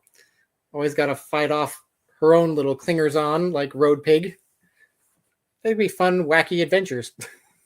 She would come with her own cast of her own secondary cast, so that would work. Probably work pretty well, better than most. Yeah, that'd be fun for me. I mean, my pick, of course, is Beachhead. So I'm breaking in the noobs.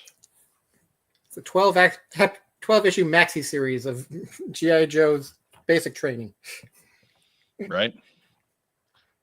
Just give him a couple of the lesser seen guys as his backup characters. Like maybe he takes care of training with Leatherneck and Wetsuit or something. But maybe those are the backup guys in that book. But I think that would work. I get to see some Bill Murray type new recruit being a wise ass and sending Beachhead a whole case of native. Yeah. Well, if you're gonna do that, you got to make his recruits all the wackiest hijinks, loving Jim. And then every so often, Dr. Link Talbot. Every so often, they send out the three senior guys on their own kick-ass mission. Yeah. Maybe just a thought. With John Candy, right? With Ox. Ox. And Sean Young for some reason. It's their dream date with Ox. Right.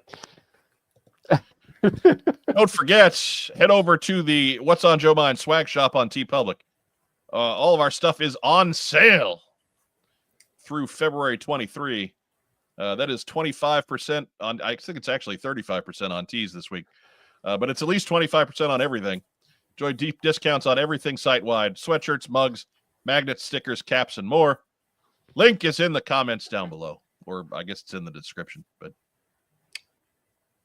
down there. So swag up. We're back, so it's safe to buy the t-shirt again. Joe Fan 84 needs a shirt. There's a link down below. There you go. On that link later. Once we're done here. If you need pants, you're out of luck. I don't know, actually. I'd have to check. Maybe they do have sweatpants available. Who knows? What's on Joe Mind? Tracksuit. Yeah. Yeah. You got the call sign Longbow tracksuit. That's what we only need. The shiniest of fabrics. No, the velouriest. Ooh. That's nice. Is that velvet? What is that velvet? I need to be ensconced in velvet.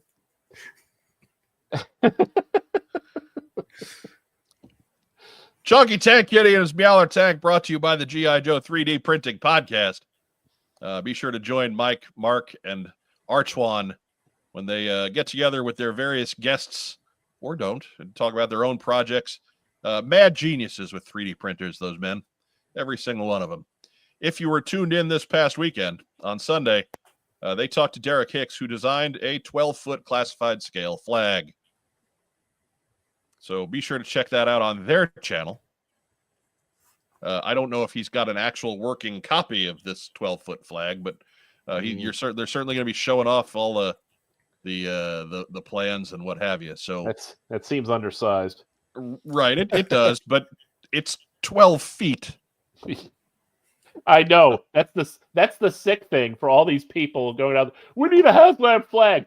12 feet is undersized. I mean, just to be a proper scale for 3 3/4 inch, wouldn't it have to be something like 20? Phil, you cut out there. What'd you say? I mean, just to be the proper scale for the 3 3/4 inch, wouldn't it have to be something like 24 feet?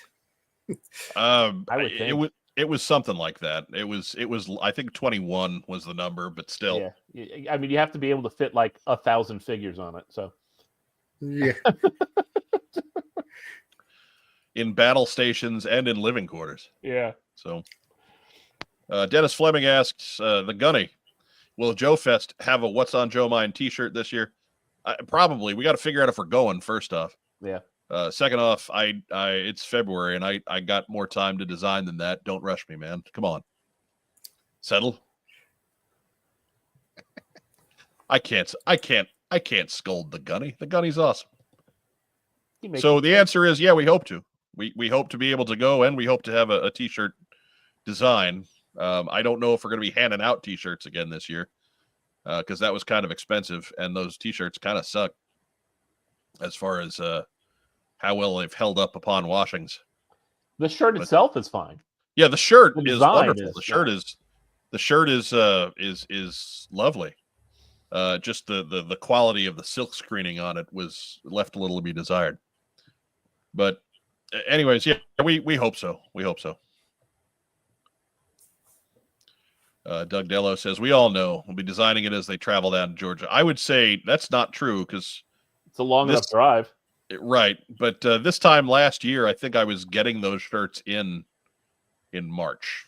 So like all the work was done on that by this point last year, except for, waiting for them to be delivered. And then they just sat in a box in the corner of the apartment for 3 or 4 months. And 2 days before, I busted them all out and made sure everybody got the correct sizes. Who'd we give the sample shirt to? Who got the generic 4 imprint logo shirt? I think it was Mary Mercenary. I think she got it. She got the 4 imprint. I think I gave her the 4 imprint shirt. Is this year's shirt just going to have a clip art of a cake on it? That's an idea. Maybe we could feature this year's cake. Yeah. But Jim Smith, damn, I missed most of the show. I'll have to catch the replay. Welcome back, guys. Hey, welcome back, Jim. Thank you. It's there for antiquity. So hang with us for a little while and then go catch the rest later. We give away winning lotto numbers. And then just watch it on loop for 24 hours. No, we don't give away winning lotto numbers, Rob. We give away lotto numbers. We keep the winning ones. So you're gonna want to play Pi. Pi E 7/6. And that's it for the news. That'll show them.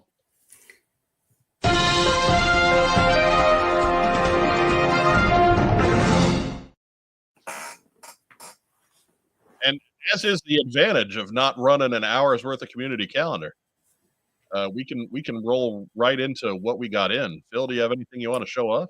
Yeah, I got a few. So you are catching me kind of at a lean period. My pile of loot from Big Bad Toy Store has shipped but hasn't arrived yet. So you have to make do with what I got here is 2 of the Super 7 O-rings. The big Duke and Serpentor are in the pile of loot. Hang on, Phil. We'll get you the big window. There we go. There we go. Big window. This guy is massive. This is a chunk of plastic to be dealing with. Yeah, he's heavy. I have to admit, I got to see them in the local Target. The Fatal Fluffy looks a lot better than I would have thought. Yeah. Like they really that was an unexpected home run from Super 7 on that one. I really expected that figure to kind of suck, and it's probably the best one that they've done so far, just in terms of sculpt and build and like it looks really good. It probably helps that they're not doing a human to compare against a vintage design. Right. It does. Other than that, I got in this TV magazine from November 1986, just because there's a little Duke up there. So there's like 3 pages of G.I. Joe material in here. And that dude in the main part of the cover there, he looks totally whacked out on Angel Dust. He's in every cover I've come across. It's frightening. He is loaded on the 80s finest cocaine. But we got some really kick-ass robot art. So can't complain too much there. They do love their violence with the robots. You get your combiners doing their best wrestling impersonation. Are they combiners? What the? Yeah, it's a Devastator. There's a Menasor, and that one is Bruticus, I think. But yeah, If you say so. I'll take your word for it, Phil. I'm not. I can kind of see Devastator there, but those other guys, that's one way to render them artistically. We'll leave it at that. And this one isn't really new, but it's new to me. I kind of figured since we saw Roboskull hinting at possibly making a Red Shadows Trooper, I figured I'd go through and try and collect all the previous iterations of Red Shadows Trooper that have been out. And so I decided to put together the Marauder Inc. build for it. So I grabbed the parts off the website that I needed and assembled this guy over the weekend. So yeah, it's little sticker there. Did you paint? No paint on this one. This is how the build is in the pictures they have. So yeah, the page is kind of hidden because he's out of stock. But if you can find the link, it just looks like this guy. Okay. So that's it for me. All right, Rack Time Rob, you got anything you want to show off? Oh, they're on the couch. I left them in there. Well, although hey, show prep stuff. That's really sorry. Right before we came on, I got a call from my sister, so it kind of always calling at the worst time. I know that's stinky. Can't even show up for the show. Oh, that's bad. As hey, you look, don't show off. 2 ducks walk into a bar. Hey-o! Ow. Oh. And yep. Going comic shopping. All right. Yeah, anyways, so for those that don't read minds, I got Rack Time Rob a gift certificate for the local comic shop. Because I know he's going to go and buy comics or at least a large book. Yep. And not buy my precious Transformers blockies. Gonna come back with this whole big mess of blockies.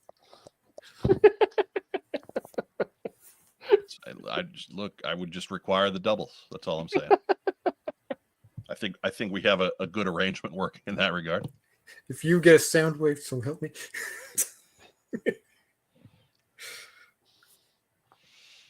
I've had an annoying tendency to not pull Decepticons to this point too. So that's my one complaint.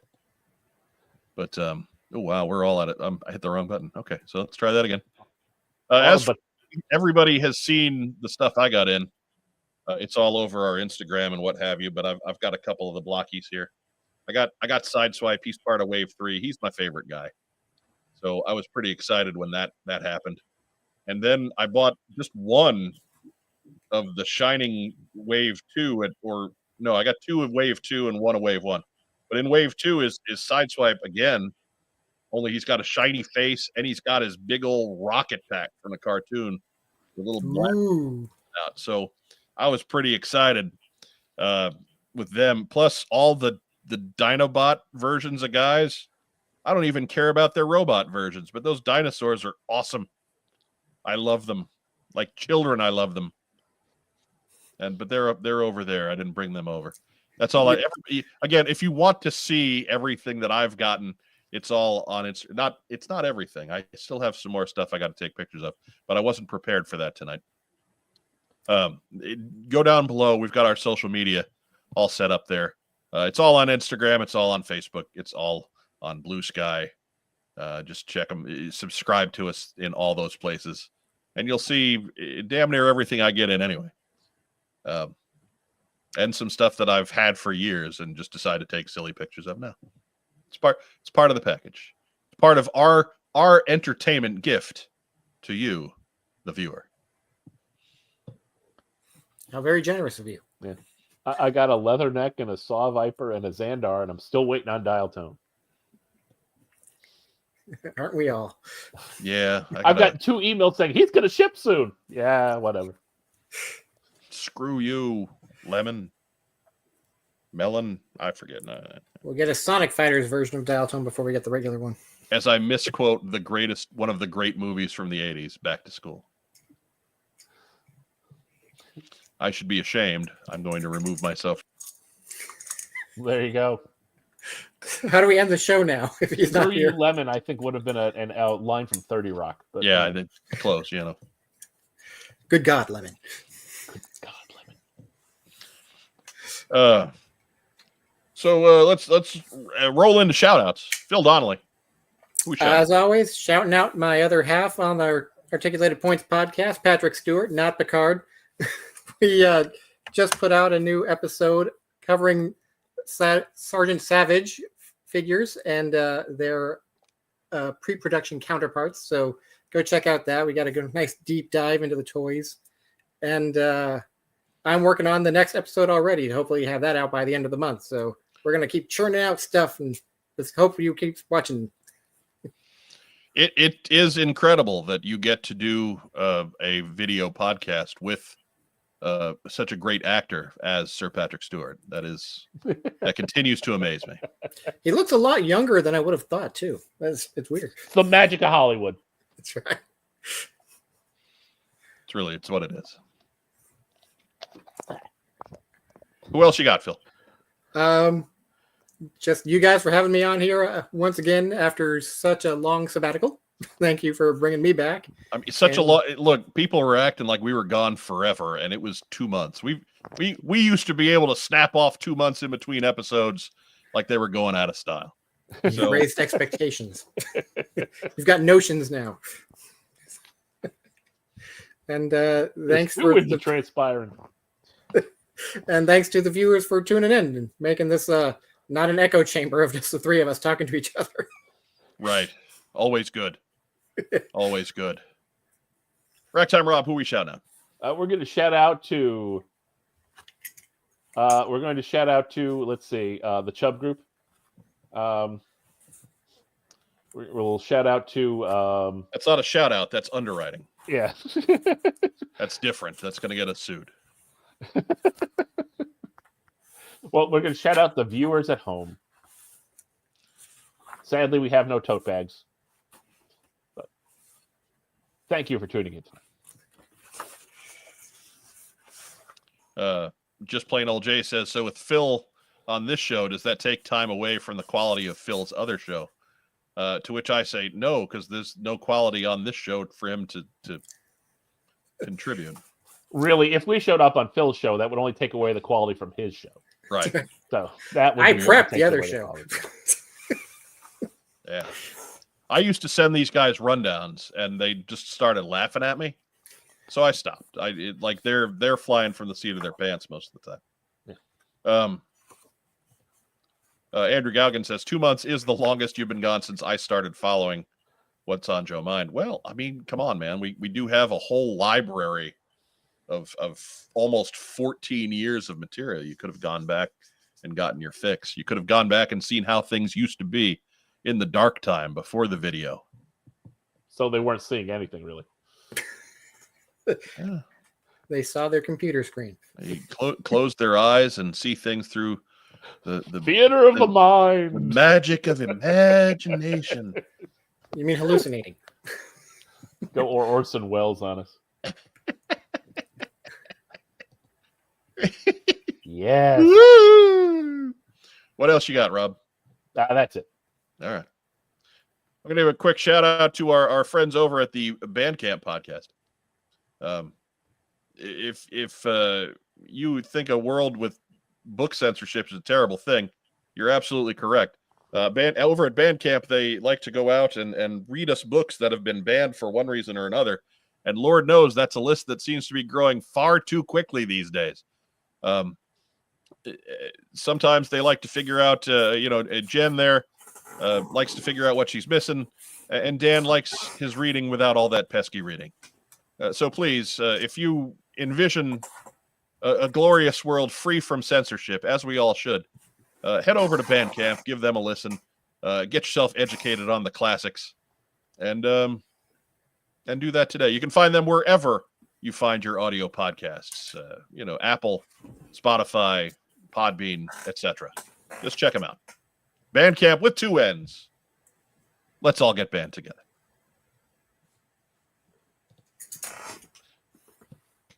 Ban it. Not bad for not having my rundown anywhere close by. It's somewhere. I've been organizing and shifting the piles, so God knows. That sounds terrible, doesn't it? Shifting the piles. Get the preparation H. Shifting the file.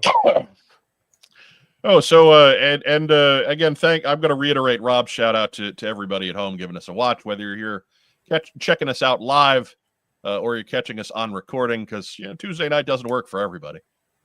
We tried to pick a night that wasn't date night in America, and I feel we succeeded there. But sometimes people are busy on Tuesday. It is buy one get one wing night at the BW3, for example. So if you just love those bone-in wings, this is your night out. And we're not going to get in the way of that. A man or a woman's love of a chicken wing is not to be trifled with. But that's why we're here on recording. Again, it's first week back after a couple of months. Just had stuff come up between work and prep and trying to figure out where to go with Mark's abrupt departure.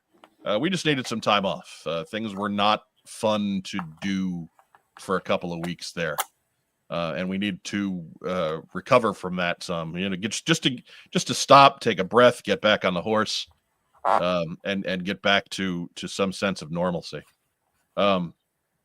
So I appreciate everybody who reached out and asked, hey, when can we expect you back? This, that.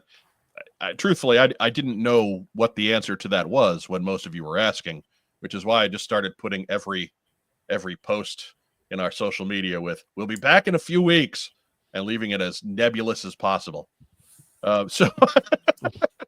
So we decided, hey, February 18th, and then there was a live stream from Hasbro announced, and we're saying, oh shit, February the 18th, and then they moved. You're like, oh shit, February the 18th. All right, February the 18th is back on. Because yeah, and no, there was never there to settle everybody's fears. This was not an I quit moment. We were never stopping. We just needed to chill out for a couple weeks and get the house back in order. I needed to get rid of some stuff, or at least get some stuff ready to get rid of. Yeah, just sometimes priorities take over. And you still had Phil to entertain you. Phil has his articulated points channel. Phil also has a second channel where he reenacts old tap dance numbers from 1930s movies. That one's on hiatus. Okay. Well, I mean, 3 subscribers, Phil. I would hope so. You were just getting the Broadway melody of 33. Come on. There's an ankle flare up. You know how it is. Oh, damn bone spurs. But we give a special shout out to our wonderful friends and sponsors at Kokomo Toys. We'll sing the theme song real quick. Kokomo. Kokomo Toys. Kokomo. Kokomo Toys. Now that I don't have a break in between community calendar and news anymore, I don't know where to air that spot. So I'm just going to do that now here at the end of the show, and that's just going to have to be good enough for everybody else. So stay with us. We'll be right back in just a moment. We buy, sell, and trade vintage and modern toys. G.I. Joe, Star Wars, Transformers, Marvel, DC, and more. Located in beautiful downtown Kokomo, Indiana, we are open every Wednesday through Saturday from 12 to 5. It's a theme park of nostalgia. Join the thousands of people who have traveled from all over the Midwest for over a decade to buy and sell with us. Get your geek on. Got a couple other videos up on the channel this week. Be sure to check them out. Not many of you have to this point. Come on now. Help us out. We tried to bridge the gap, tried to ease you back into a world of what's on Joe Mind. So, you know, if you're not going to watch the pre-done videos that I make, I'm going to stop making them. So, but by all means, check that out. An easy way to find us is, of course, to go down below in those buttons in the middle of the screen and hit the subscribe button if you haven't already. Usually about 25% of you are not subscribed, and I don't understand that because you've spent this much time watching us already. This algorithm will haunt you until you die. So you might as well just subscribe and be among the first to find out when I post new stuff to the channel. You know, be sure to hit the like button as well. If you're catching us on the Facebook tonight, be sure to give us some kind of a reaction. Give us a thumbs up. Give us a heart. Give us a little huggy guy. We do love little huggy guy. And wherever you're watching us, be sure to leave a comment because there too, that engagement is what's important. Engagement is what drives the algorithm always. Even if you don't like something that we said, you know, by all means, if you're civil about it, we'll talk to you. I answer comments on shows for a couple of weeks before I forget what people are talking about. So, and God's honest truth, sometimes just 4 weeks later, someone will make a comment about a joke that happened and I don't remember the joke. It's not that I don't appreciate you watching. I just don't know how to respond anymore. It's the senility creeping in. No, man, it's just we give a lot of joke economy, Phil. There's a lot of material per hour. Yeah. Whatever we got. Anyways, that's all we got. Be sure to join us next Tuesday for another episode of the What's on Joe Mind team stream. We'll be back with Racktime Rob and I don't know, maybe Phil, maybe somebody else. We'll figure it out. We've been gone for 6 weeks, so that kind of means I gotta rotate in the other guest hosts. Right? We can't have Phil all the time. I'm starting to leave a stench. Right. Well, you know, Disneyland's going to ask questions. The ladies will be asking questions. I mean, we can't bogart all the Tuesday Phil. There's only so much of me to go around. Tuesday is Phil Day in the greater Anaheim area. Right. It's Orange County needs its Phil. Phil. So as our friend Vagon likes to say, stay safe, and if you can't be careful, we'll be back with you next Tuesday at 9 for another What's on Joe Mind team stream. Have a great rest of the week, everybody. And yo, Joe. Nobody's going to hit a button, so I'm just going to hit my button. Well, yeah, you hit your button. Nobody's going to bogart the honchos. No, that's not. That's I'll do the doots, but you know, come on. Yeah, I get you. I'm not criticizing that move. Yeah, I'm just saying nobody's doing that. Something needs to be sacred. All right, it's time to go.